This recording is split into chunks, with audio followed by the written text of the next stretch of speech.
Entonces, como les dije, vamos a terminar con farmacocinética clínica. Clearance es igual a cualquier clearance, es sinónimo de eliminación, o sea, es la cantidad de plasma depurado de una sustancia por unidad de tiempo. ¿Se acuerdan que les dije que haciendo el gráfico de la vida media para lograr obtener la concentración plasmática en tiempo cero para sacar el volumen de distribución y podíamos sacar la constante, podíamos sacar el clearance? Bueno, acá está la fórmula. Teniendo el volumen de distribución, teniendo la vida media, ya podemos sacar el clearance. Y después también hay otra fórmula que no es tan específica, que esta se puede sacar a partir del gráfico, haciendo una integrada. Bueno, la unidad es litros kilogramos por hora. Voy a repasar el concepto de eliminación, o sea, de clearance. Hay fármacos que tienen un clearance que es netamente metabólico, o sea, que se elimina fundamentalmente por metabolismo, como por ejemplo el paracetamol. El paracetamol se elimina por metabolismo, o sea que el clearance del paracetamol es por metabolismo. Después hay otras drogas, como por ejemplo el alcohol, que tiene diversos clearance. El más importante es el metabolismo. La eliminación del 98% del alcohol es por metabolismo. La alcohol deshidrogenasa, las catalasas y el citocromo 2E1. Pero también parte del clearance del alcohol es por excreción, y no solamente es excreción renal, sino que también es excreción pulmonar y también por sudor. Entonces ahí vemos una droga que tiene diversos clearance. Y hay drogas que tienen clearance netamente renal, o sea que se eliminan o se excretan inalterados por orina. Eso quiere decir que tenga un clearance o una eliminación netamente por excreción renal, ¿sí? Bien, el problema está en cuando tenemos un paciente con insuficiencia renal y tenemos que darle un medicamento cuyo clearance es excreción renal. O sea, que se excreta en forma inalterada por orina. Entonces, en ese caso tenemos que ajustar la dosis. Y vamos al ajuste de la dosis en la insuficiencia renal. Para hacer el ajuste de la dosis necesitamos dos cosas. La primera, un paciente con falla renal. Y la segunda es la necesidad de dar una droga cuyo clearance sea fundamentalmente renal, o sea que se elimine fundamentalmente por orina. Cuando tenemos esas dos características tenemos que hacer el ajuste de la dosis. Hay siempre un ejemplo, y lo preguntan siempre al ejemplo, un ejemplo muy característico, que son los aminoglucósidos.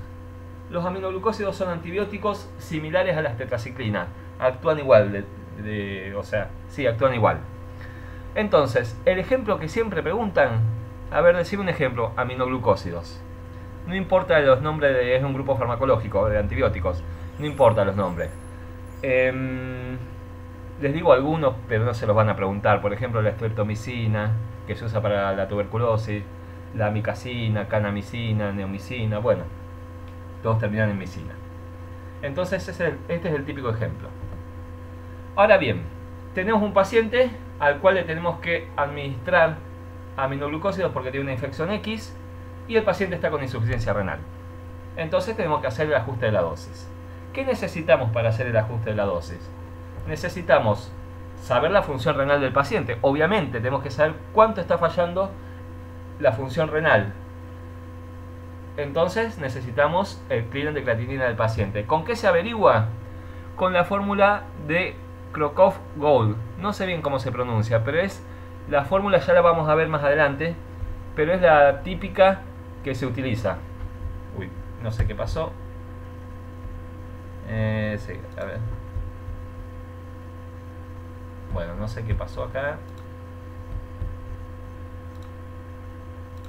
Ahí está.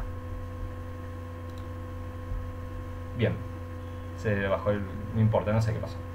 Entonces, necesitamos, les dije, que necesitamos el clearance de creatinina del paciente y lo averiguábamos con la fórmula de Crocroft-Gold. Es la que ustedes conocen. Ya no se usa más, pero en la cátedra siempre preguntan eso. Ya no se usa más esa fórmula.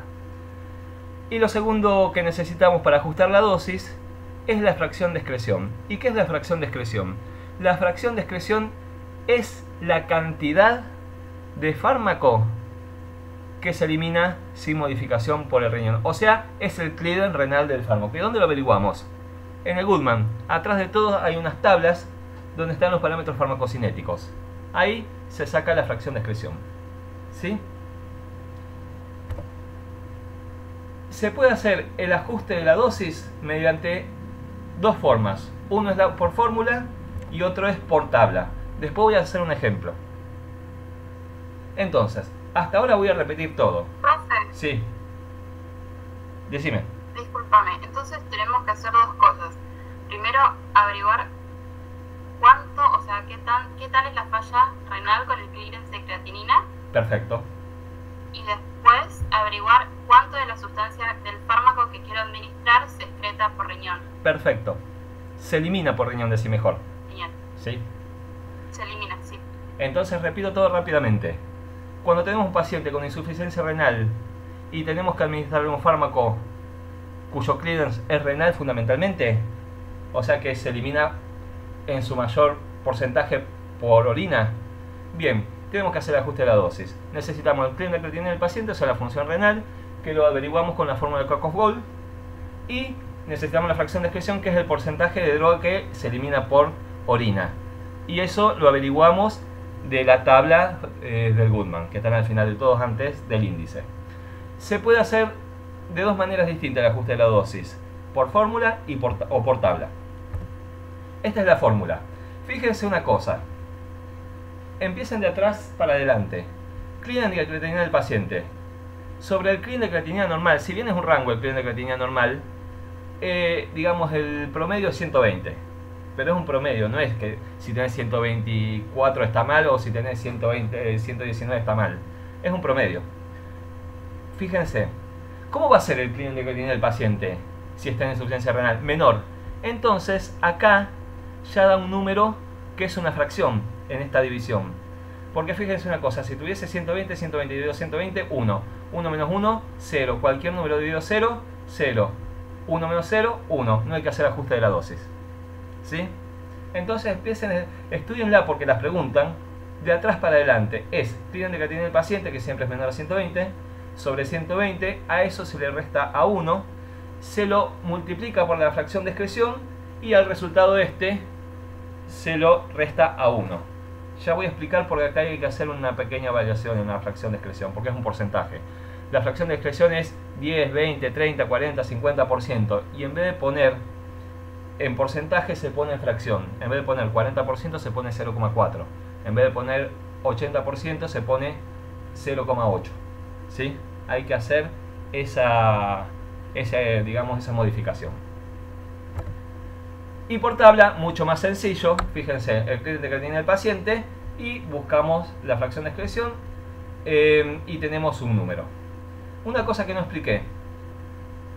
Por fórmula siempre da un número menor a 1. Fíjense, un número menor a 120. Y 220 ya da una fracción. 1 menos una fracción da una fracción. Una fracción por una fracción da una fracción. Porque esto se expresa en forma de fracción. 1 menos una fracción da una fracción. Y esa fracción siempre es menor a 1. ¿Sí? El factor de ajuste por fórmula da siempre menor a 1. ¿Cuándo da 1? Lo vimos recién, cuando el paciente no tiene insuficiencia renal. ¿Sí? Entonces, el factor de ajuste obtenido por fórmula siempre da menos de 1. Y fíjense, el factor de ajuste obtenido por tabla, que solamente tenemos que cruzar los datos, da siempre mayor a 1. Y fíjense, ¿cuándo da 1? Cuando el clearance no es normal. Entonces acá solamente cruzamos los datos. Bien. Entonces, como les dije anteriormente, por fórmula siempre va a dar un número menor a 1, da 1 solamente cuando el clearance es normal, y por tabla da un número siempre mayor a 1, da 1 cuando el clearance es normal, o sea que el paciente no está en insuficiencia renal.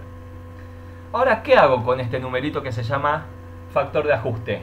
el número que da se llama factor de ajuste. Lo que puedo hacer es lo siguiente. Tengo dos opciones. ¿Qué es lo que está pasando? El clearance disminuyó porque hay insuficiencia renal. ¿Sí? Entonces, lo que puedo hacer es o disminuir la dosis o aumentar el intervalo. Esas son las dos posibilidades que tenemos. En realidad tenemos 4 posibilidades. ¿Cuáles son esas 4 posibilidades? Disminuir la dosis utilizando el factor de ajuste de la fórmula o el factor de ajuste de la tabla, o aumentar el intervalo utilizando el factor de ajuste de la fórmula o de la tabla. Son 4 posibilidades. ¿Sí? Esto es lo que le pasa al paciente. Fíjense, si nosotros administramos el fármaco a los intervalos normales, como la vida media aumenta porque se elimina menos, o sea, cuando demos el fármaco, en vez de darlo cuando la concentración plasmática está por la mitad, lo vamos a dar cuando la concentración plasmática está en el, qué sé yo, arriba del 50%.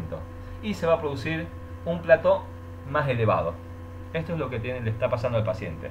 Por eso lo que tenemos que hacer, o disminuimos la dosis para que el plato quede más chico, para que la campana quede más chica, más baja, o retrasar el intervalo para coincidir el intervalo de la dosis cuando está en el 50% o cuando pasó una vida media. Bien, ahora esto es lógica pura. ¿Qué tengo que hacer con la dosis? Disminuirla. Bueno, ¿qué pasa si a la dosis la multiplico por un número, por una fracción? Es como dividir, ¿sí? Entonces me da menor. Ahora, ¿qué pasa si a la dosis la divido por un número que es una fracción? Me da mayor. ¿Cuál de los dos uso? Y tengo que a la dosis multiplicarla por el factor de ajuste obtenido por fórmula, porque tiene que ser menor. Y lo contrario hacemos con el intervalo. ¿Y qué pasa con la tabla? Si yo multiplico 500 por 2, ¿cuánto me da? 1000. ¿Está bien? No, está horrible. Ahora, ¿qué pasa si a los 500 lo divido por 2? Está bien. ¿Sí? Entonces, a la dosis hay que disminuirla. Se lo multiplica por el factor de ajuste obtenido por fórmula o se lo divide por el factor de ajuste obtenido por tabla. Ya les voy a decir qué se utiliza. Bien, y lo contrario sucede con el intervalo, porque el intervalo lo tengo que aumentar. Entonces, si yo multiplico 8 por 0,5, ¿cuánto me da? 4, horrible. ¿Qué pasa ahora si lo divido? Me da 16, está bien. Y lo contrario con el factor de ajuste obtenido por tabla. 8 dividido 2, 4. Perdón, 8 por 2, 16, está mal. 8 dividido 2, 4, está bien. ¿Sí? Entonces, al intervalo hay que aumentarlo y se lo divide por el número, por el factor de ajuste obtenido por la fórmula, o se lo multiplica por el de tabla. ¿Qué se elige? Se elige aumentar el intervalo utilizando el factor de ajuste de la tabla. O sea, se elige esta opción. ¿Por qué? Porque imagínense que a las 8 horas ustedes les da, en vez de 8 horas les da 8,75. Bien, ese 75, 8,73, un número más distinto. Ese 73 no son minutos, son 73% de 60 minutos. Entonces lo que tienen que hacer es pasar todo a minutos y después ver, después dividirlo por 60 para ver cada cuántas horas y minutos hay que administrar el fármaco. Piensen que al principio está bien, porque imagínense que el resultado da 8,52, por decir cualquier cosa. Al principio lo tomo a las 12 de la noche, bueno, a las 8 horas y 52 minutos, fantástico. Pero después, ¿cómo hago para tomarlo a las 8 horas y 52 minutos? Tengo que poner una alarma. Y no es lo más conveniente porque depende del paciente. Entonces, lo que se hace es disminuir la dosis utilizando el número de tabla. O sea que agarramos la dosis y lo dividimos por el número obtenido en la tabla. entonces el paciente sigue tomando la medicación como cualquier otra persona, pero menor dosis, ¿sí? Y por ejemplo, si me da una dosis de 327 miligramos, por decir cualquier cosa, ¿cómo hago? Porque no puedo partir la pastilla. Bueno, en Rosario, como en muchos lugares del país, y como en casi todos los lugares del país, existen los que se llaman las farmacias que hacen recetas magistrales. De hecho, el Hospital Centenario hace recetas magistrales. Es el fármaco, a lo mejor es la cantidad que necesita el paciente, pero a lo mejor en un polvito, que lo disuelve en agua y lo toma. Entonces, toma la medida, toma la cantidad exacta. Eso sí, hay que buscar farmacias que hagan recetas magistrales para que haga preparaciones de la cantidad de la dosis exacta. Bueno, ¿alguna pregunta? Si quieren los PowerPoint, ustedes me preguntan, yo se los comparto, no hay ningún problema. Esto lo tomó el profesor titular. Él dijo en una clase de repaso que iba a tomarlo en el examen final. Difícil tomar un ejercicio de matemática en un examen final. Pero bueno, qué sé yo. Si el otro docente que toma con él se lo permite, lo puede hacer, ¿sí? Vamos a pasar en limpio lo que es este ejercicio. ¿Qué datos tenemos? Tenemos un paciente de 50 años, un peso de 70 kilogramos, una creatininemia de 1,8 y la dosis de gentamicina que es un aminoglucósido que se utiliza es 3 miligramos kilogramos día. Esa es la dosis estándar, ¿sí? Ahora bien, tenemos que hacer el ajuste de dosis. ¿Qué vamos a hacer primero? Vamos a sacar el factor de ajuste, pero no tenemos el cliente de creatinina del paciente. Entonces, lo que tenemos que hacer es sacar el cliente de creatinina del paciente. Acá está la fórmula de Cockcroft-Gould, que es esta, ¿sí? Entonces, los datos que teníamos, 140 menos 50 por 70 sobre 72 por 1,8. Todo esto da 48,61. Ese es el clean de creatinina del paciente.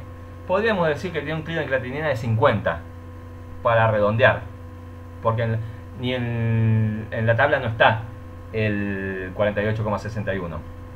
Entonces el clean de creatinina del paciente es 48,61. Ahora sacamos la fracción de excreción, que es esta, que dice mayor a 90. Vamos a dejarlo en 90, porque tampoco tenemos una fracción de excreción tan específica en la tabla. Entonces tenemos un clean de creatinina de 50 y una fracción de excreción de 90. Ahora, fíjense, el clean de creatinina sobre el 120, que es el clean de creatinina normal. Bueno, reemplazamos los datos, ponemos 90, que acá es lo que les dije yo. Miren lo que se hace. Se pone 0,9 porque se expresa en fracción. Y bueno, la división me dio esto, 1 menos esto, por 0,9, que me da 1 menos, bueno, lo hice largo, me da 0,4645. Ese es el factor de ajuste obtenido por fórmula. Les dije que siempre el factor de ajuste obtenido por fórmula daba una fracción, un número menor a 1. Entonces en este caso 0,4645. Anótenlo si quieren. Vamos a ver qué pasa con el ajuste de la dosis. Bien, el factor de ajuste me da 0,4645 por 3 me da 1,4 básicamente. Entonces en vez del paciente tomar 3 miligramos kilogramos día, va a tomar 1,4 miligramos kilogramos día, ¿sí? Y por tabla. Bien, acá tenemos, elegí los dos números porque no sé si se acuerdan que el clean de creatinina era 48, algo. Entonces yo lo voy a hacer por los dos y voy a sacar un promedio. Y elegí la fracción de excreción de 90, porque decía mayor a 90, pero no decía 92 o no decía 99. Entonces, acá, fíjense, 2,5 y 1,8. ¿El promedio cuánto es? Fíjense, lo hacemos por 2,5 y me da 1,2. Lo hacemos por 1,8 y me da 1,6. ¿Cuánto daba el factor, la dosis por fórmula? 1,4. Entonces 1,2 más 1,6 dividido 2, 1,4. ¿Vieron que dieron igual? ¿Alguna pregunta? ¿Alguien no lo entendió? Profe, yo no entendí cómo sacar el 90 de la tabla. El 90 es por el... Esto es el libro. Buscamos gentamicina y buscamos acá. Esta es la edición en inglés, porque es la que usó Balaban. Entonces, esta es la tabla de Goodman. Sí, que está detrás, por detrás de, exactamente. Del libro. Fíjense que... Entonces buscamos el remedio, el medicamento y vemos el factor de excreción ahí. Exacto. Lo único raro que hice es, en la fórmula, cambiar el 90% por 0,9. Ese es un detalle. Y después, como el clean de creatinina es 50, lo hice por los dos y después saqué un promedio. ¿Sí? Lo hice por 40, por 60, porque no está el 50. Entonces, saqué el promedio que me dio exactamente igual. ¿Sí? Profe, ¿podés repetir lo del 90 y el 0,9? O sea, porque se expresa así. O sea, en la fórmula, para que dé una fracción, el 90 se expresa como 0,9. Es como la biodisponibilidad más o menos, porque es 90 sobre 100. ¿Cuánto es 90 sobre 100? 0,9. Entonces, es 90% del total que podría ser 100, del total del 100% del fármaco.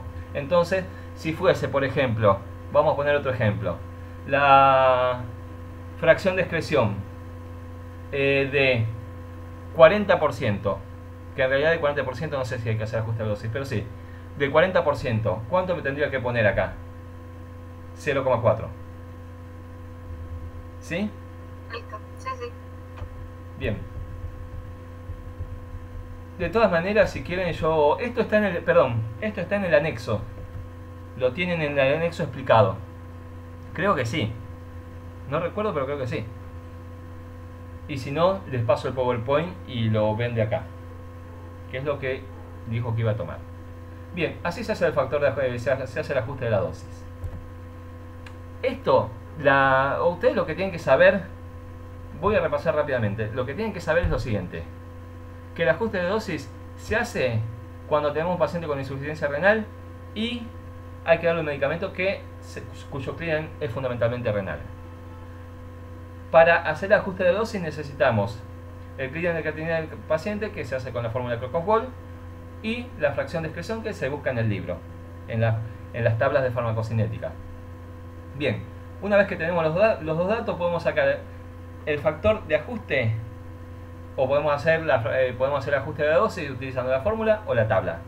Por tabla da un número menor a 0,1. Entonces hay que multiplicar la dosis por 0,1 para que dé menor. Y se puede hacer por fórmula, que se unen los datos y da siempre un número mayor a 1. Entonces a la dosis hay que dividirla por el factor de ajuste que da la tabla. Eso es lo que le preguntan todos, ¿sí? Y el ejemplo, que son los aminoglucósidos. Bien, hay docentes que preguntan otra cosa. Preguntan: decime los parámetros farmacocinéticos de la absorción, distribución, metabolismo y excreción. A ver, ¿cuál es el parámetro farmacocinético de absorción? Obviamente biodisponibilidad. ¿Qué es la biodisponibilidad? La fracción o porcentaje de la dosis que llega a circulación sistémica, o sea que se absorbe. Ahí no hay ninguna duda.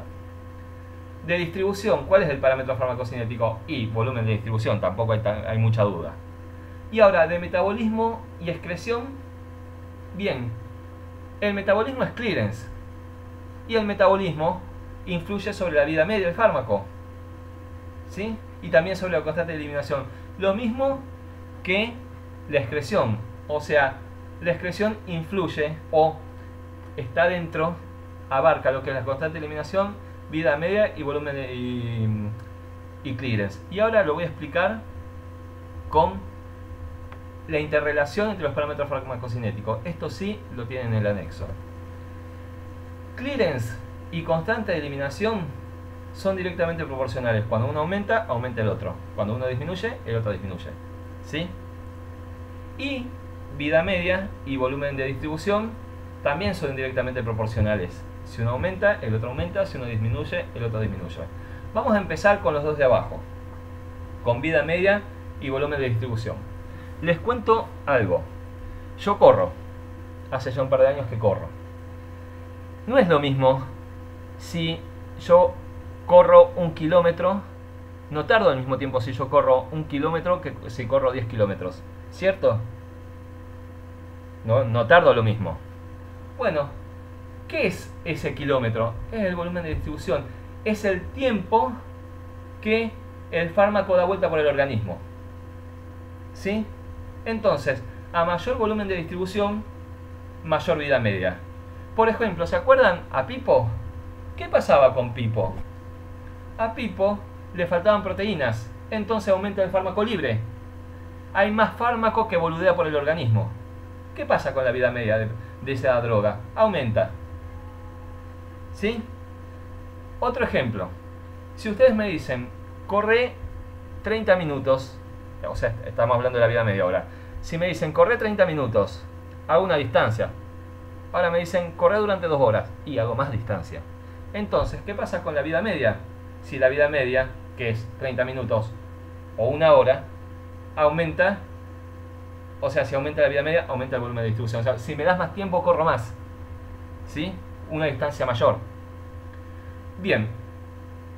Les conté las circunstancias que podían aumentar el volumen de distribución, como por ejemplo es el desplazamiento de la unión a las proteínas plasmáticas, porque hay más droga libre en el organismo. Eso va a aumentar la vida media. Ahora bien, ¿cómo podemos aumentar la vida media o disminuir la vida media? Bueno, muy sencillo. Por ejemplo, si damos un inductor enzimático como el alcohol, como el fenobarbital o como la hierba de San Juan, hay más enzimas que metabolizan el fármaco. ¿Qué pasa con la vida media? Disminuye. Y el fármaco va a estar menos tiempo en el organismo, entonces va a recorrer menos distancia. Lo contrario pasa si doy un inhibidor enzimático. Hay menos enzimas que metabolizan el fármaco. Entonces la vida media aumenta y el fármaco va a tener más tiempo para recorrer el organismo. ¿Sí? ¿Qué pasa con el clearance? Bueno, el clearance, ¿qué es el clearance? El clearance, por ejemplo, es el metabolismo hepático, es la excreción renal. Un paciente que tiene insuficiencia renal, ¿qué pasa? Y bueno, el clearance disminuye. Entonces, ¿qué pasa con la vida media? Aumenta. ¿Y por qué? Y porque el clearance está disminuyendo. Porque se elimina menos por excreción renal. ¿Y qué pasa con la vida media? Con el volumen de distribución también aumenta. Acá les mencioné una insuficiencia renal, por ejemplo, que disminuye el clearance, pero una insuficiencia hepática en un fármaco que se metaboliza, cuyo clearance es metabolismo también. ¿Sí? O básicamente un inhibidor enzimático disminuye el clearance también. Entonces, estas son las maneras en las cuales interaccionan entre sí los parámetros farmacocinéticos. ¿Alguna pregunta? Bueno. No. Lo tienen explicado en el anexo, pero ustedes ya saben que cualquier duda me escriben. Pasamos a farmacodinamia. Hoy vamos a ver la parte de receptores. Primero empezamos con una definición de lo que es la farmacodinamia. Dije en la primera clase que la farmacocinética es lo que el organismo le hace al fármaco, que lo absorbe, lo distribuye, lo metaboliza y lo excreta. Ahora bien, ¿qué es la farmacodinamia? Lo contrario, es lo que la droga, el medicamento o el fármaco le hace al organismo. Y ahora mi pregunta es, o sea, es el efecto que hace. ¿Cómo hace el efecto la droga? ¿Ustedes saben? Uniéndose a receptores. ¿Siempre? No. Bueno, muy bien. voy a hablar de nuevo del Galmarini. El Galmarini empieza con un título que dice Mecanismo de acción de los fármacos. Y da 9 distintos tipos de mecanismos de acción. El 9 es sobre proteínas que son receptores. O sea, cuando hablamos de receptores, estamos hablando de mecanismos de acción específicos. Ahora, del 1 al 8 son inespecíficos. Y acá sigo el orden que sigue Galmarini. Por ejemplo, yo les conté lo que era un quelante. Un quelante era una sustancia que atraía un metal, formaba un quelato, que era una macromolécula que no atravesaba membranas. Bueno, ¿actuó sobre el receptor el quelante? No, simplemente se unió al metal. Es un ejemplo de un mecanismo de acción específico. Les cuento, el manitol que está acá en el primero, que dice sobre el agua corporal total, es un diurético. Es un diurético que se administra por vía intravenosa y lo único que hace por su gran atracción osmótica es atraer agua del líquido intracelular y del líquido intersticial. Y por eso el paciente orina más. ¿Actuó sobre algún receptor? No. Otros ejemplos son todos los antibióticos. Ningún antibiótico actúa sobre el receptor.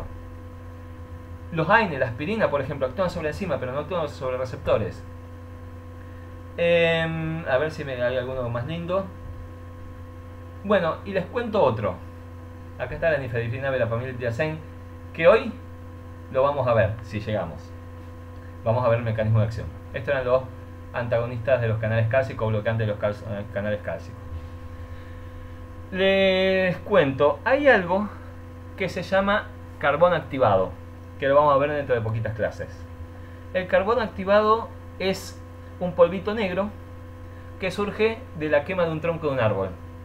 ¿Qué se usa en la toxicología? Se administra por vía oral cuando el paciente tiene una intoxicación por vía oral. Se disuelve en agua el polvito y se administra por vía oral. Si el paciente está consciente, se lo da que lo tome. Ahora, si el paciente está inconsciente, se hace con una sonda nasogástrica. ¿Qué hace el carbón activado? Imaginen que el carbón activado es como una esponja. Una esponja que tiene una carga, que va a atraer sustancias de otra carga. Forman una macromolécula y eso no se absorbe, no atraviesa ninguna membrana. Por eso queda en la luz gastrointestinal. A ese mecanismo se lo llama adsorbente, como absorbente pero con D. Porque ad quiere decir que está al lado, que no atraviesa. Absorción es atravesar membrana. Ad con D es que no atraviesa. Entonces, eso es una adsorción. Es un adsorbente. Otro adsorbente, por ejemplo, es la tierra de Kualin, que es tierra del piso, nada más que está desinfectada. Bueno, es otro ejemplo y este lo vamos a ver, que también lo pueden utilizar. Este lo vamos a ver cuando veamos toxicología.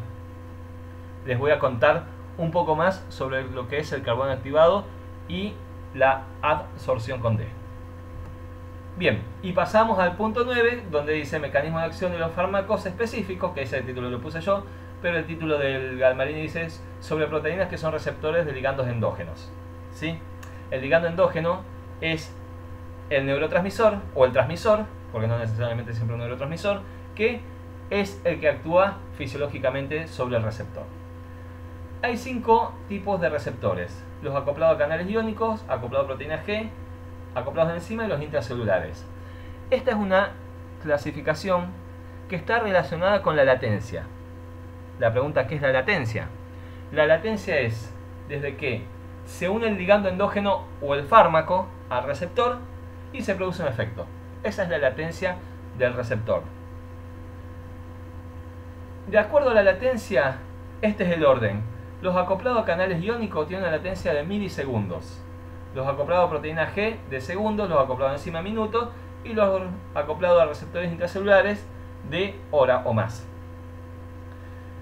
Una pregunta que hace el profesor titular y la hizo varias veces, y de hecho, si conocen a alguien que haya cursado y rendido el final de kinesiología en el Instituto Gran Rosario, siempre en el final hacía una pregunta, que era la siguiente: ¿qué se utiliza de primera elección en el shock anafiláctico? Les explico lo que es el shock anafiláctico. El shock anafiláctico es la reacción alérgica más grave. El paciente tiene edema generalizado, tiene erupciones cutáneas de todos los tipos y fundamentalmente tiene edema de glotis y broncoconstricción, con lo cual se asfixia. Para el shock anafiláctico se usan 3 medicamentos, 3 grupos farmacológicos. Uno es la adrenalina, otro es un antihistamínico que no importa, y otros son los corticoides. Yo les digo, los corticoides actúan acoplados a receptores intracelulares, o sea que la latencia es de hora. Y la adrenalina actúa sobre receptores acoplados a proteína G, que son los receptores adrenérgicos. ¿Cuál es el que salva al paciente?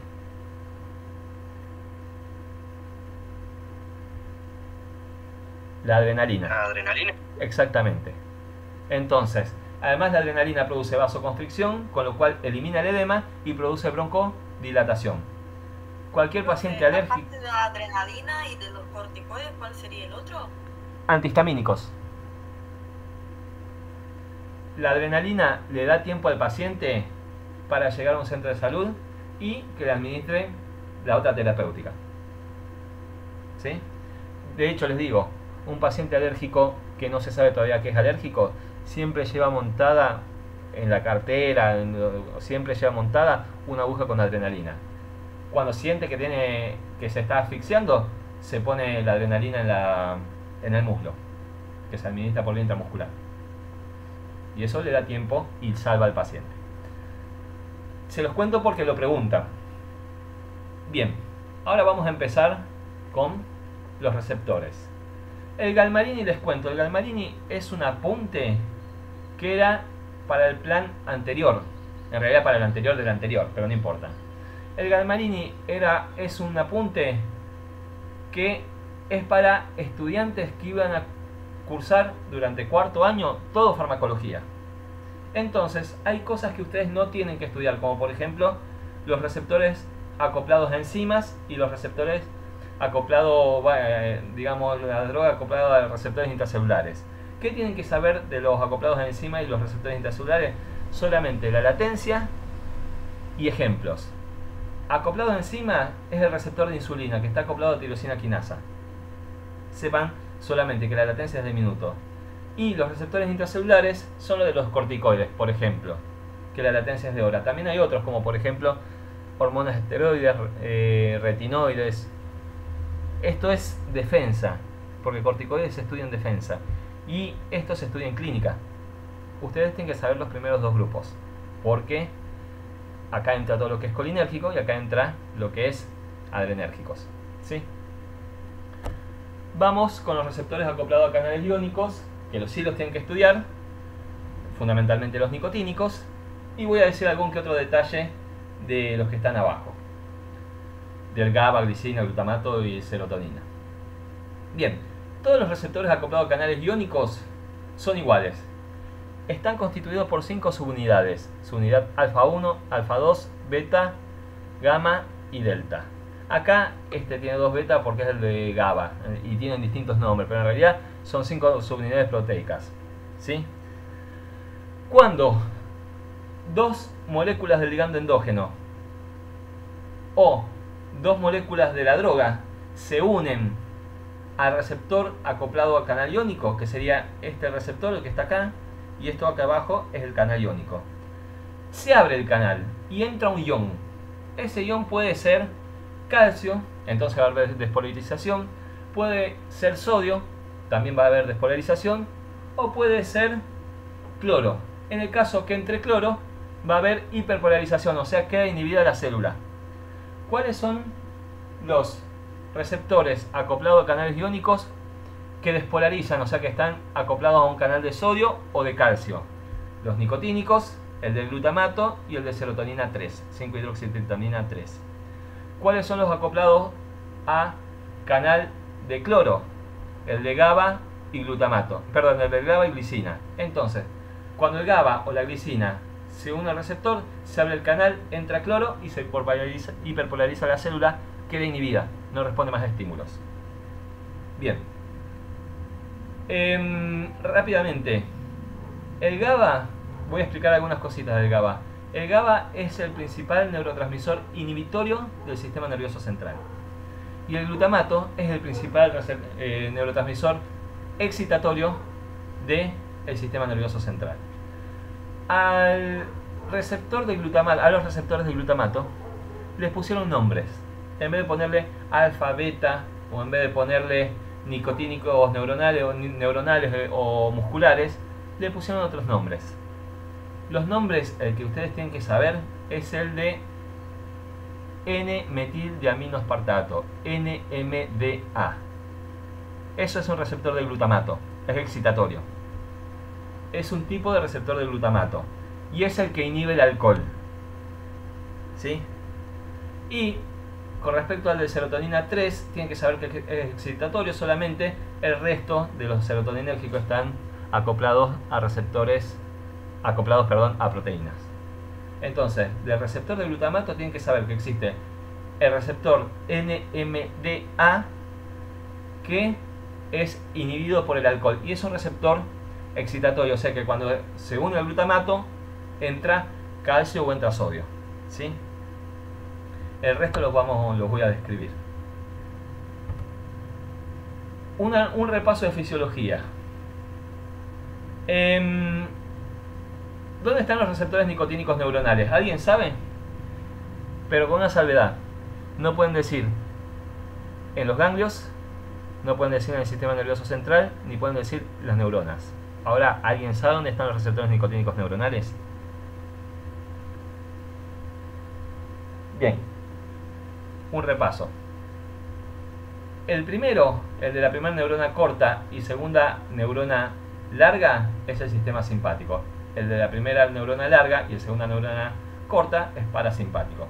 De hecho, cuando ustedes encuentran un ganglio nervioso cerca de un órgano, es parasimpático siempre. La segunda neurona del simpático está en el agujero de conjunción a nivel de la médula, ¿sí? A nivel de la columna vertebral. Bien, ¿cuál es el neurotransmisor entre la primera neurona y la segunda neurona del sistema simpático? Acetilcolina. Entonces, ¿qué receptor vamos a encontrar en la segunda neurona? Un receptor nicotínico neuronal, ¿sí? ¿Cuál es el neurotransmisor entre la segunda neurona y el órgano? ¿Sí? Adrenalina o noradrenalina. Entonces vamos a encontrar los receptores alfa o beta. Esto es el sistema simpático. Pasamos al parasimpático. ¿Cuál es el neurotransmisor entre la primera y segunda neurona? Igual, acetilcolina. ¿Cuál es el receptor que va a encontrarse en la segunda neurona? Nicotínico neuronal. Entonces ya tenemos dos localizaciones del receptor nicotínico neuronal, de los receptores nicotínicos neuronales. Escuchen bien. Primer sinapsis del sistema simpático y parasimpático. Primer sinapsis. O también se puede decir segunda neurona del simpático y parasimpático. O primera sinapsis o segunda neurona del simpático y parasimpático. Bien. ¿Cuál es el neurotransmisor entre la segunda neurona y el órgano? Acetilcolina. ¿Y con qué receptores nos vamos a encontrar? Con tres. Muscarínicos, están en los órganos. Muscarínico 1, 2, 3, 4, 5. M1, 2, 3, 4, 5. El nicotínico muscular en la placa motora. Y el nicotínico neuronal, que hay uno solo, que está en, digamos, en el órgano efector, que es en la médula suprarrenal. La estimulación por parte de acetilcolina produce liberación de adrenalina. Entonces ya tenemos las tres ubicaciones de 4. Primer sinapsis o segunda neurona del simpático, primer sinapsis o segunda neurona del parasimpático y médula suprarrenal, cuya estimulación por parte de la acetilcolina produce liberación de adrenalina. Es como se contrarregula. Y falta una ubicación que ya la vamos a ver, que es la interneurona inhibitoria de Renshaw. Ya la vamos a estudiar. Bien, ya sabemos cuáles son los receptores nicotínicos, dónde están los receptores nicotínicos neuronales. El Galmarini, siempre que menciona un receptor, menciona un antagonista. Un antagonista en este caso para ustedes es como que ustedes están estudiando y cada vez que se distrae agarran una pelotita de papel y la tiran al cesto de basura. Bueno, la tapa del cesto de basura sería el antagonista, que impide que la pelotita entre dentro del cesto. Yo digo, la clase que viene vamos a tener que ponerle características al antagonista. Ahora es algo que tapa e impide que el neurotransmisor se una al receptor. Siempre doy el ejemplo ¿Vieron las tapitas de plástico que se ponen en los enchufes para que el nene no ponga la aguja? Así más o menos un antagonista. Y hay un antagonista que bloquea, hay antagonistas que bloquean los dos receptores que están en la segunda neurona del simpático y parasimpático, o la primera sinapsis del simpático y parasimpático, que se llaman trimetafán, hexametonio y pentolinio, y bloquean estos dos receptores. Se llaman bloqueadores ganglionares estos fármacos. Les cuento, y esto es interesante para cuando estudiamos nicotina. Siempre los órganos tienen un tono basal, un tono dominante. El tono dominante en todo el organismo es parasimpático, excepto a nivel vascular, que el tono dominante es simpático. ¿Sí? Por eso ustedes, por ejemplo, tienen el músculo que está en semicontracción, porque es parasimpático. Entonces, siempre el tono dominante es parasimpático, menos a nivel vascular, que es simpático. ¿Qué hace el trimetrafán, hexametonio, pentolinio al bloquear esas primeras sinapsis o segundas neuronas, tanto del simpático como parasimpático? Cambia el tono dominante. Entonces ahora pasa a ser parasimpático a nivel vascular y simpático en todo el resto del organismo. Les comento, ya no se usan más, no existen más estos fármacos. Antiguamente se utilizaban para el tratamiento inicial del aneurisma disecante de aorta. Ya no se usan más. Pero bueno, como en el Galmarin están, se los pueden preguntar. Es importante saber lo del tono dominante y qué pasa con el bloqueo de los dos receptores nicotínicos neuronal de la segunda neurona, tanto de simpático como parasimpático, porque la nicotina va a hacer algo raro. La nicotina lo que va a hacer es, primero, en algunos órganos, estimular el tono dominante, perdón. Entonces, por eso a nivel digestivo, el paciente puede tener cólicos, puede tener diarrea, puede tener vómitos, náuseas. Pero a dosis más altas lo inhibe. Entonces se produce una respuesta dual. Primero, estimula el tono dominante y después lo inhibe. No en todos lados, por ejemplo. A nivel salival, primero tenemos aumento de las secreciones salivales y después, a dosis mayores, disminución. No sé si alguien fuma de acá, espero que no, pero yo soy un exfumador y cuando fumas mucho, al otro día te levantas con la boca seca. Es por eso. Porque primero estimula y después inhibe. Simplemente para contarles algo de que vamos a estudiar dentro de poco. Entonces, de acá lo único que le pueden preguntar es ¿qué bloqueantes ganglionares conoces? Bueno, el trimetrafán, hexametonio, pentolinio, que lo que hacen es invertir el tono dominante. Pasemos a los receptores nicotínicos musculares. Los receptores nicotínicos musculares se encuentran en la placa motora. No solamente se puede conseguir relajación muscular con un antagonista, sino que también se lo puede lograr con otro tipo de relajantes musculares.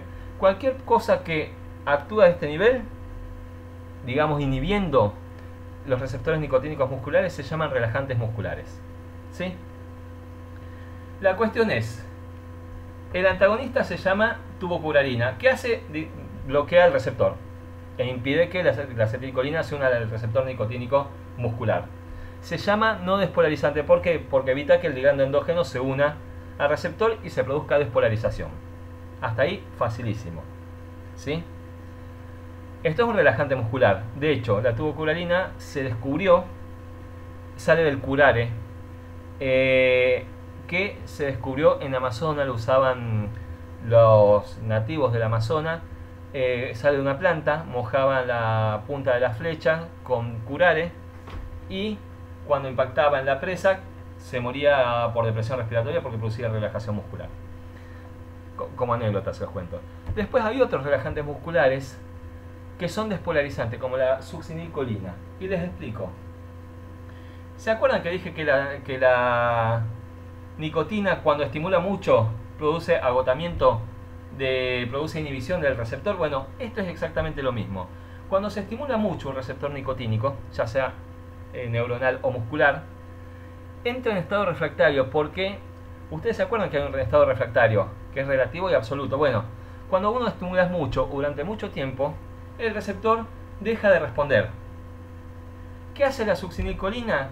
Produce una estimulación muy rápida, de tal manera que agota el receptor inmediatamente.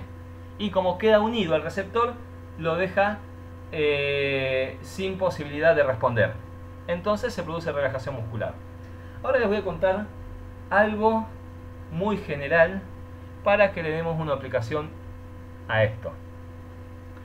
¿Cuándo se usan relajantes musculares en una cirugía? Bueno, los relajantes musculares se utilizan cuando, por ejemplo, vamos a producir una descarga vagal. La descarga vagal lo que va a hacer es, por ejemplo, producir broncoconstricción, va a producir aumento de la salivación, va a producir contracción muscular, va a producir aumento de la motilidad gastrointestinal.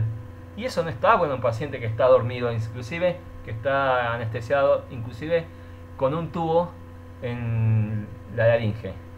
Imagínense si tiene broncoconstricción o tiene laringoespasmo, se lastima la laringe el paciente. Entonces se utilizan relajantes musculares y otras sustancias para evitar, por ejemplo, que el paciente empiece a convulsionar, empiece a contraerse después de generar una descarga vagal. ¿Cómo producimos una descarga vagal? Por ejemplo, tocando las vísceras. ¿Se acuerdan que hay una periodista que se llamaba Pérez Volpin, que murió por una endoscopía? Bueno, la endoscopía, así como el lavado gástrico, así como tocar las vísceras abdominales, tocar el peritoneo, generan descargas vagales. Y esa descarga vagal puede producir un paro cardíaco, y más si tenemos un paciente predispuesto. Entonces hay que evitar esa descarga vagal. En el caso de los músculos hay que evitar que produzcan contracción muscular porque el paciente está siendo operado. ¿Sí? ¿Cómo elijo el relajante muscular? Bueno, es muy sencillo. Si el paciente tiene preoperatorio, se puede usar succinilcolina despolarizante. Un preoperatorio donde el paciente hace 24 horas que no come y hace 8 horas que nada por boca. O sea, 24 horas con líquido y 8 horas nada por boca. Entonces sabemos que tiene el estómago vacío. Fantástico. Puede usar succinilcolina. Y si por ejemplo llega un paciente que se accidentó en moto y hay que operarlo, o hay que anestesiarlo, bueno, no podemos usar succinilcolina. Y ahora les explico por qué. Si ustedes agarran al anestesista y ven cuando gotea la tubocularina, apenas entra la tubocularina al organismo, el anestesista intuba al paciente y lo conecta al respirador. ¿Por qué? Porque enseguida produce depresión respiratoria, produce parálisis del diafragma. Ahora bien, con la succinilcolina no pasa eso exactamente. Cuando se empieza a gotear la succinilcolina, el paciente empieza a fascicular. Fundamentalmente se le mira la cara y empieza a hacer gestos raros con la cara. ¿Qué está pasando? Bueno, la succinilcolina está estimulando los músculos hasta que hace que los músculos entren en estado refractario y ahí entra en paro el paciente. Y ahí, una vez que deja de fascicular, se intuba al paciente y se lo conecta al respirador. Imagínense si ese paciente no tuviese preoperatorio. Bueno, mientras está contrayendo, está produciendo aumento de la motilidad gastrointestinal, el paciente puede vomitar, puede broncoaspirarse, inclusive si tuviese el tubo adentro le romperíamos la laringe. Por eso tiene que tener necesariamente el estómago vacío y después de que deja de contraerse se intuba recién, porque entra en paro. Nadie le va a preguntar esto, pero me parece interesante como para que le den una utilidad. Pero sí tienen que saber que existen dos tipos de relajantes musculares: los despolarizantes, como la succinilcolina, y los no despolarizantes, que es un antagonista, como la tubocularina. Bien. Rápidamente, receptor de GABA. El GABA está constituido por 5 subunidades proteicas, igual que los receptores que acabamos de ver. El ligando endógeno es el GABA. Y no solamente el GABA es ligando endógeno, que cuando el GABA estimula, se abre el canal y entra cloro, por eso queda inhibida la célula. No solamente el GABA es el ligando endógeno, sino también que hay otras drogas que estimulan y abren este canal. Estimulan el receptor y abren este canal, como por ejemplo el alcohol. Ya sabemos del mecanismo de acción del alcohol. El alcohol es un agonista, o sea, estimula el receptor de GABA e inhibe el receptor de glutamato. Hay docentes que dicen, que me dan vergüenza, que dicen que el alcohol primero estimula y después deprime. No, de ninguna manera. El alcohol estimula un receptor inhibitorio e inhibe un receptor excitatorio. es inhibidor completamente. Después vamos a ver por qué hay una aparente excitación, pero es inhibidor. Entonces, el alcohol hace lo mismo que el GABA, abre el canal. Los barbitúricos, como el fenobarbital, que es un inductor enzimático, que lo vimos la clase pasada, la anterior, bueno, es el inductor enzimático por excelencia y se usa como anestésico y como anticonvulsivante, ¿sí? Fundamentalmente como anticonvulsivante estos fármacos. Y hay otros que son las benzodiazepinas. Las benzodiazepinas, como el alprazolam, diazepam y midazolam, lo que hacen es estimular el receptor de GABA. Una característica: los tres pueden actuar al mismo tiempo porque se unen en lugares distintos que se llaman lugares alostéricos. Y les cuento una pequeña anécdota. En la década del 90 o 2000, durante el año 2000, vieron que se ponen modas en los noticieros. Bueno, había aparecido en lugares, digamos, más humildes, que la gente empezó a combinar alcohol con benzodiazepinas. Y de hecho se sigue utilizando. ¿Qué hacen? Se suman los efectos. Entonces, al abrir con dos drogas el mismo receptor, se logra el mismo efecto del alcohol con menos cantidad de alcohol. Entonces, pueden llegar a un estado de excitación, o sea, de desinhibición, locuacidad, verborragia, sin todo lo malo del alcohol, porque están usando menos dosis de alcohol. Entonces, ese sería el motivo por el cual combinaban alcohol con benzodiazepinas. El trago se llamaba jarra loca porque era una jarra donde metían cualquier cosa. Y el problema es que también suman los efectos como depresores respiratorios y la gente se empezó a morir por depresión respiratoria. No es buena idea combinar alcohol con las benzodiazepinas, ¿sí? Porque la dosis es muy variante y puede ser grave para distintos tipos de personas. Bien, solamente esto con respecto al GABA. Nadie les va a preguntar nada más. Les digo, en el Galmarin está descrito el receptor, pero no tienen que saber nada más. Y el último receptor que vamos a ver acoplado a canales iónicos es el receptor de glicina, porque es necesario saber dónde estaba el último nicotínico neuronal, que estaba en la interneurona inhibitoria de Rinschau. Esta es la vía descendente motora, o sea que libera acetilcolina, actúa sobre los receptores nicotínicos musculares y se produce contracción, ¿sí? Todas las vías tienen una interneurona que también libera acetilcolina, y acá hay un receptor nicotínico neuronal, como es lógico. Esta neurona se llama interneurona inhibitoria de Rinschau, que tiene en la cabeza tiene el receptor nicotínico neuronal y es estimulado por acetilcolina. ¿Qué libera la interneurona inhibitoria de Rinschau? Libera glicina y va a actuar sobre un receptor de glicina, que si se acuerdan, el receptor de glicina es un receptor acoplado a canales iónicos que al abrirse, al ser estimulado por la glicina, entra cloro. Entonces va a inhibir la contracción muscular. ¿Qué función tiene la interneurona inhibitoria de Rinschau? Relaja al músculo antagonista. Por ejemplo, si yo contraigo el bíceps, la interneurona está actuando en el tríceps. Lo contrario pasa si yo contraigo el tríceps, actúa sobre el bíceps. ¿Sí? Esa es la función de la interneurona inhibitoria de Rinschau.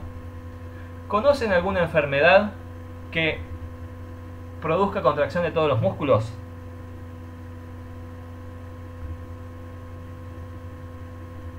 ¿El tétanos? Muy bien, sin miedo. El tétanos lo que hace es, la toxina tetánica lo que hace es producir inhibición de la liberación de glicina. Entonces no hay glicina. No se libera la glicina, entonces se contraen todos los músculos al mismo tiempo. Algunas cosas con respecto al Clostridium tetani. Es un anaerobio, obviamente. Se encuentra en los metales oxidados. Se puede encontrar en los metales oxidados. Su forma es la forma de espora, que es la forma de resistencia. Y cuando encuentra un lugar donde falta oxígeno, donde hay oxidación, empieza a reproducirse.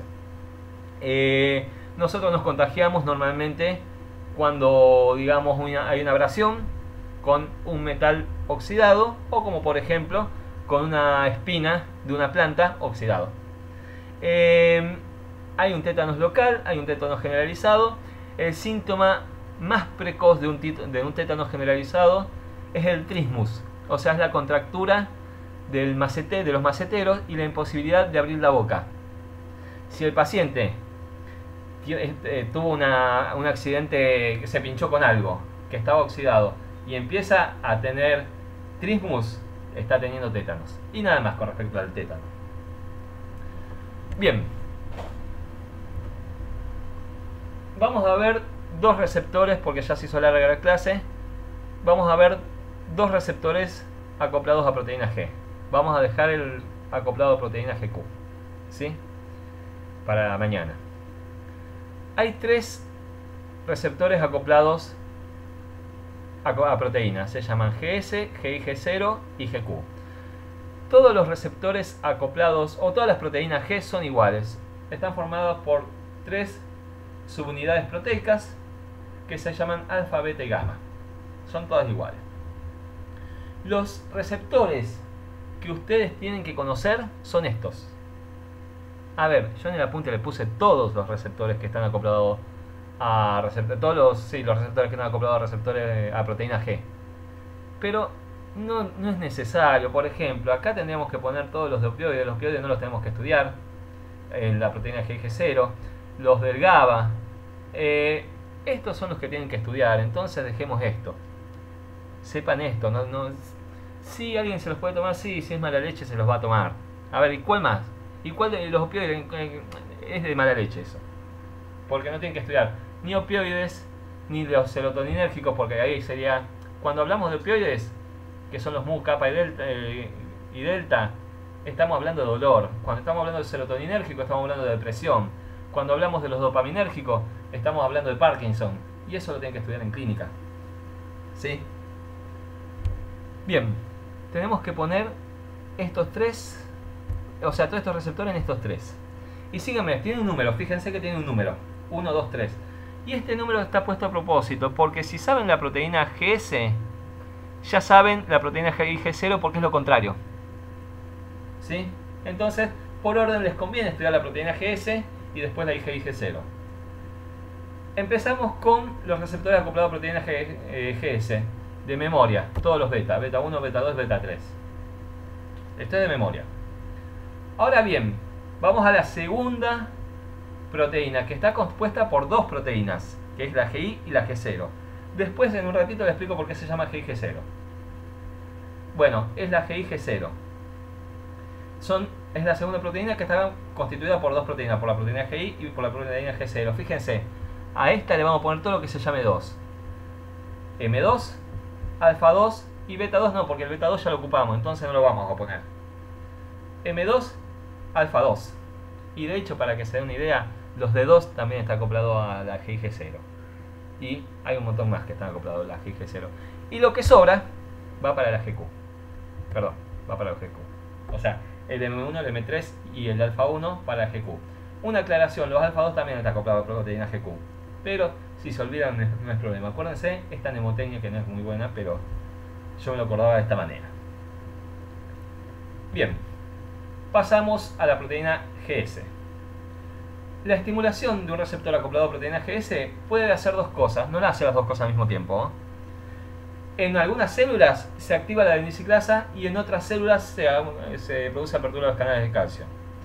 Y de ninguna manera la adenosiclasa, o sea, esto produce la apertura de los canales de calcio, porque yo lo he leído en algunos apuntes no hechos por mí. La adenosiclasa, ustedes lo que es, como saben, cicla el MP, o sea, convierte el MP y lo convierte en MP cíclico, que es activo. El MP cíclico va a activar una proteína quinasa del tipo A, que la proteína quinasa lo que va a hacer es fosforilar una proteína nuclear y se va a ver un efecto positivo o negativo. Entonces, eso es lo que pasa cuando se activa en esta célula, en este tipo de célula, la proteína GS. Se considera que el MP cíclico es el segundo mensajero, porque la adenosiclasa forma MP cíclico y el MP cíclico estimula la proteína quinasa A. En otras células, la estimulación de la proteína GS produce apertura de los canales de calcio. ¿Sí? Les dije que la proteína GIG0, que era todos los dos, hacía lo contrario. Entonces, en las células que expresan adenilciclasa, inhibe la adenilciclasa. En cambio, en las células que actúan por el calcio, por la apertura del canal del calcio, que el calcio también se considera acá otro segundo mensajero. En los que actúan con el calcio, ¿qué hace? Cierra los canales del calcio y abre los de potasio. Bueno, ahora una explicación muy rápida. Sí, vamos a ver la otra proteína. Una explicación muy rápida. No crean que la proteína GS es estimulante y la proteína G0 es inhibitoria. Me refiero a estimulante como contracción de un músculo y relajación del músculo, sería la inhibición. Porque fíjense una cosa. La adrenalina, por ejemplo, estimula los receptores beta 2 a nivel bronquial, a nivel muscular también estimula los beta 2 y a nivel uterino también estimula los beta 2. ¿Sí? ¿Y qué producirían a nivel de esos músculos? A nivel bronquial, a nivel uterino y a nivel de músculo estriado. Elijan cualquiera de las dos opciones.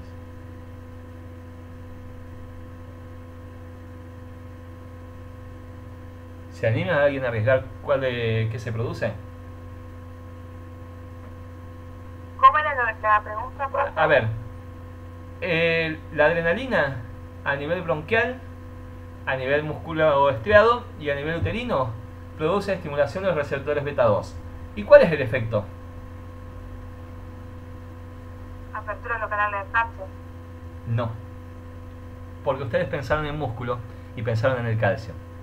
Por eso lo pregunté.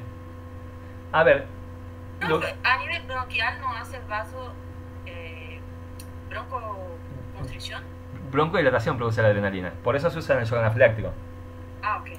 ¿Por qué? Porque no abre los canales de calcio.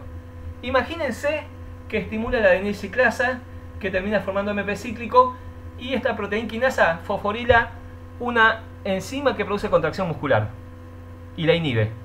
Entonces, ¿qué se va a producir? Relajación. ¿Se entiende? Que no piensen que si hay calcio, si hay músculo, actúa simplemente por la apertura de los canales de calcio. No. Puede actuar a través de la adenilciclasa. Y termina esta proteína quinasa produciendo inhibición de una enzima que produce contracción bronquial. Entonces, broncodilatación. ¿Sí? Entonces no se vayan a lo lógico. En los tres músculos se produce relajación. Relajación uterina. No, en los tres músculos no. Relajación uterina, relajación bronquial y a nivel del músculo estriado produce temblor. Ahí sí. Ahí sí se produce por parte de los canales cálcicos. Bueno, les cuento ahora rápidamente por qué se llamaba proteína GI-G0.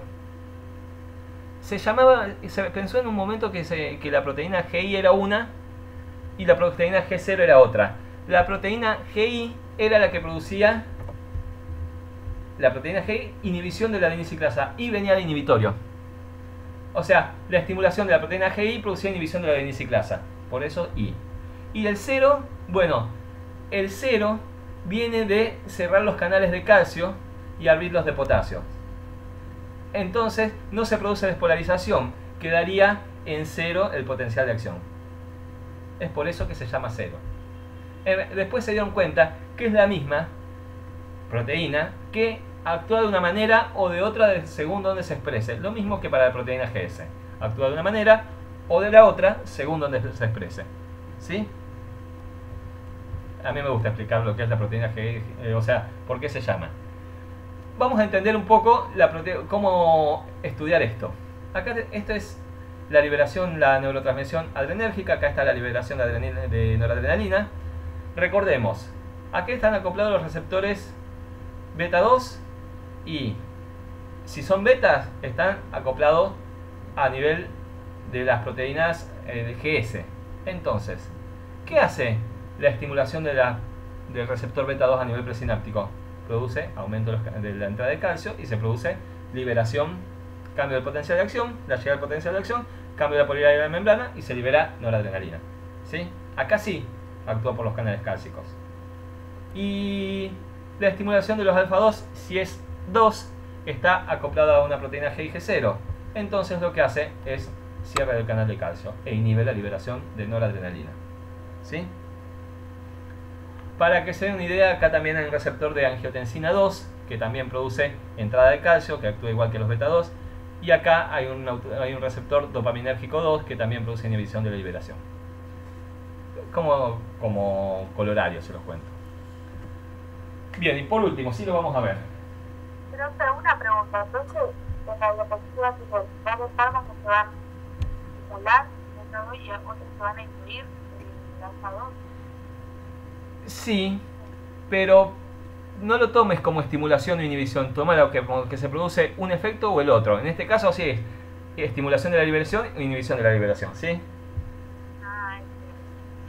En este caso sí estimula la liberación y inhibe la liberación, pero en otros no puede decir estimula. ¿Sí? Bueno, receptores acoplados a proteína G, GQ.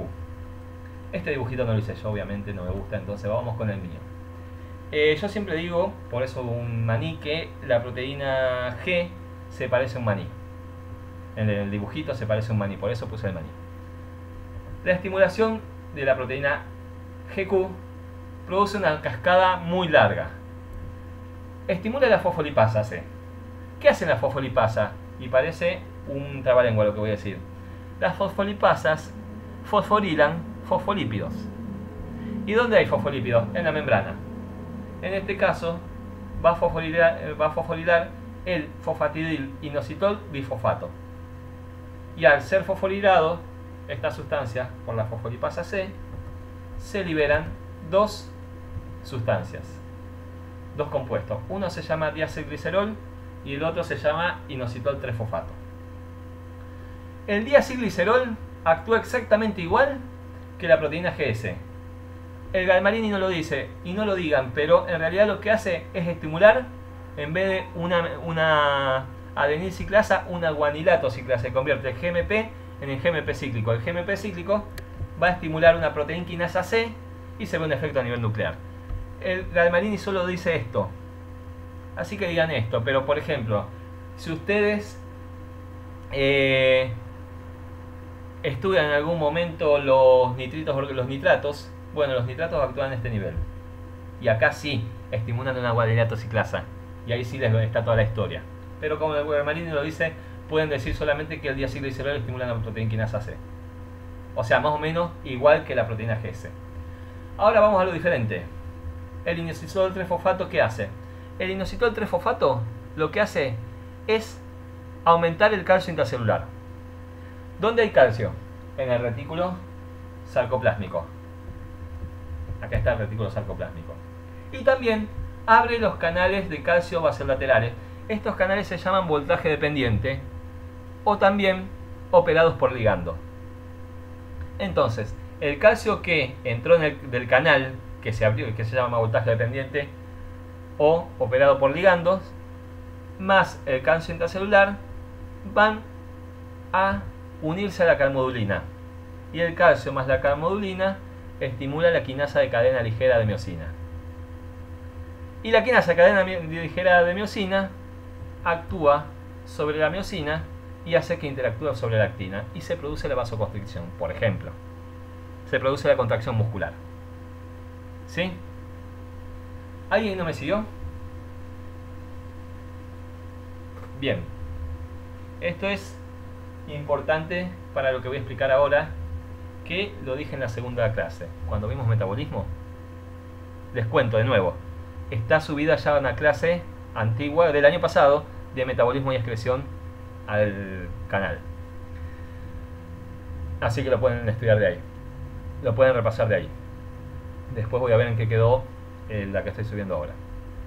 Les conté que había 3 fármacos que se llamaban nifedipina, verapamil y diltiazem. Y yo les dije que esos fármacos eran bloqueadores de los canales cálcicos. Se llamaban así. Eran antihipertensivos. ¿Qué hacen la nifedipina, verapamil y diltiazem? Bloquean este canal. Entonces no puede entrar calcio. El calcio no se puede unir a la calmodulina y no se puede activar la quinasa y no puede haber contracción muscular. Aparentemente el calcio que hay acumulado en el retículo sarcoplásmico no es tan importante y no produce contracción, no es tan grande como para producir la contracción. Entonces, evita la contracción. Y en los vasos, evita la vasoconstricción. Entonces se produce vasodilatación. Por eso son antihipertensivos. ¿Cuál de los vasos tiene más músculo? ¿Las arterias o las venas? Arterias. Perfecto. Entonces, va a producir más vasodilatación arterial que venosa, porque las venas tienen más tejido elástico. Entonces, podemos decir que disminuye más la poscarga que la precarga, pero la precarga también la disminuye, pero menos que la poscarga. ¿Sí? Si disminuimos la precarga, estamos aumentando la presión hidrostática. ¿Y qué se produce al aumentar la presión hidrostática? Edema. Estos fármacos producen edema. ¿Por qué?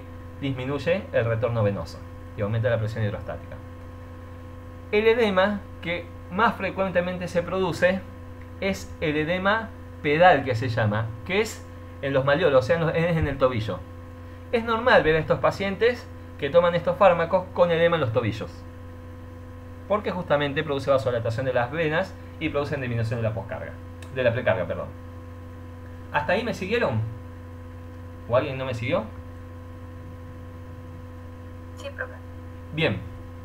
A estos pacientes que van a ser medicados con nifedipina, verapamil o diltiazem, le tenemos que decir algo. Le tenemos que avisar que no coman jugo de pomelo, que no coman pomelo, que no coman cotidianamente pomelo. ¿Por qué? Porque estos fármacos se metabolizan en el citocromo 3A4. Y el jugo de pomelo es un inhibidor del citocromo 3A4. Entonces, va a aumentar la vida media de estos fármacos. Y si yo no sé y no disminuyo la dosis, en realidad lo que debería hacer es decirle al paciente: no comas, tener prohibido el jugo de pomelo. Pero como yo no le avisé, el paciente va a tomar la medicación como corresponde, al intervalo que corresponde, y va a generar un plató más alto que va a producir más efecto. Y en vez de tener edema pedal, ¿qué edema va a tener? Un edema agudo de pulmón. Entonces, esa es la peligrosidad del que el paciente coma cotidianamente jugo de pomelo con estos fármacos. Y con esto terminamos. Me pregunta, el que tenga duda me pregunta.